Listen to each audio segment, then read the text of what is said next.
A few moments later. Assalamualaikum warahmatullahi wabarakatuh. Perkenalkan, nama saya Sofia Kumaseha dengan NIM 24119 dari program studi Kimia dan Komputer. Saya akan menjelaskan tentang materi kecemasan. Kecemasan atau rasa cemas merupakan suatu kondisi psikologis yang muncul dan ditandai oleh perasaan tidak nyaman, khawatir, gelisah, atau rasa takut terhadap sesuatu yang belum terjadi atau tidak pasti. Ketika kecemasan muncul secara berlebihan, maka bisa mengganggu aktivitas kita sehari-hari. Kecemasan juga bisa mempengaruhi pikiran, perasaan, atau gangguan fisik seperti jantung berdebar, sulit tidur, dan sakit kepala. Selanjutnya, ciri-ciri kecemasan. Yang pertama, jantung berdebar. Ketika kita merasa cemas, jantung kita akan berdetak lebih cepat dari biasanya. Biasanya, jantung yang berdetak lebih cepat membuat kita merasa panik atau rasa takut terkena serangan jantung, padahal itu adalah penyebab dari kecemasan. Yang kedua, tangan berkeringat. Keringat yang berlebihan, terutama di telapak tangan, itu merupakan reaksi alami tubuh saat menghadapi tekanan atau rasa takut. Dan saat kita merasa cemas, otak kita akan memberikan sinyal kepada kelenjar keringat untuk aktif bekerja sebagai upaya menyesuaikan suhu tubuh yang meningkat akibat stres. Yang ketiga, sulit tidur. Kecemasan juga sangat mempengaruhi pola tidur kita.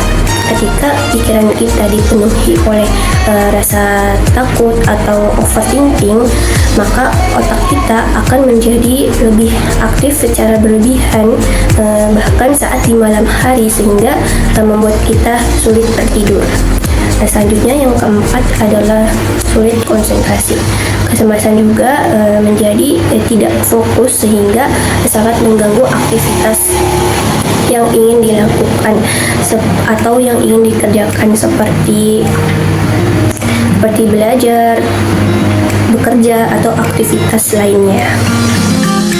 Selanjutnya, penyebab dari kecemasan. Yang pertama, stres. Ketika kita menghadapi tekanan yang tinggi, baik dari pekerjaan, sekolah, keluarga, atau ekonomi, dan tidak bisa dikelola dengan baik, maka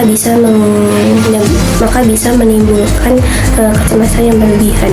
Misalnya karena deadline pekerjaan yang menumpuk atau nilai yang menurun. Yang kedua, takut gagal.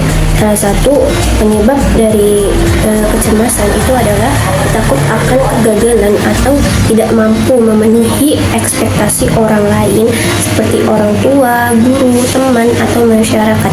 Misalnya, ada seseorang yang harus tampil sempurna agar dirinya itu bisa dianggap berhasil. Nah, ketika standar tersebut tidak realistis, maka akan muncul tekanan yang besar sehingga rasa takut membuat seseorang menjadi cemas. Yang ketiga, trauma di masa lalu. Trauma di masa lalu ini, misalnya ada seseorang yang pernah mengalami direndahkan di depan umum. Nah, dia bisa menjadi cemas jika dihadapi pada situasi yang sama. Kurangnya persiapan juga menjadi penyebab kecemasan, terutama dalam situasi seperti kita sedang menghadapi ujian, wawancara, seminar, atau presentasi.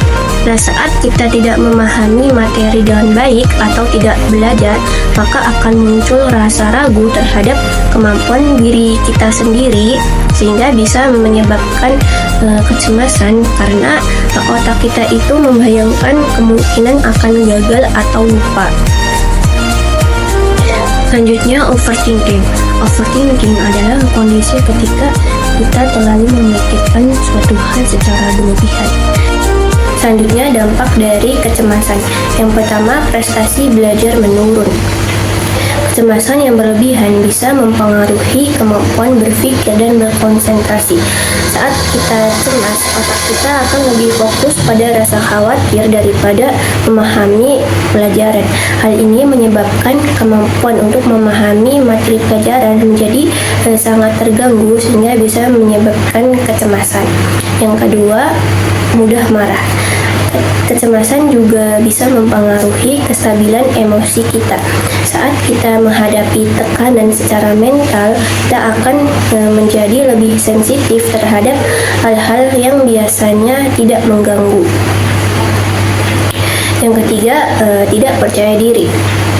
Kecemasan juga bisa membuat kita tidak percaya diri, dan rasa percaya diri ini akan meragukan kelebihan dan kemampuan diri kita. Lama-kelamaan, rasa percaya diri kita akan tumbuh semakin besar, dan itu bisa menimbulkan kecemasan. Selanjutnya, cara mengatasi kecemasan. Yang pertama, berpikir positif, yaitu dengan membiasakan berpikir positif, maka kita akan lebih siap menghadapi tantangan tanpa terlalu terbebani oleh rasa cemas. Kedua, bercerita kepada orang dipercaya, yaitu dengan berbagi cerita kepada orang yang dipercaya, misalnya orang tua, teman, atau guru BK.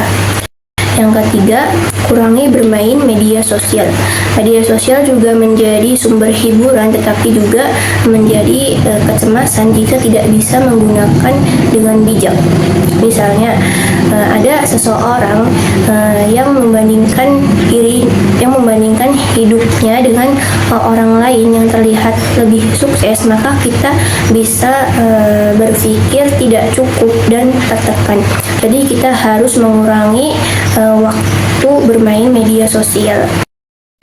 Yang keempat itu, gunakan waktu untuk hal yang positif, yaitu dengan melakukan olahraga, mendengarkan musik, dan sebagainya.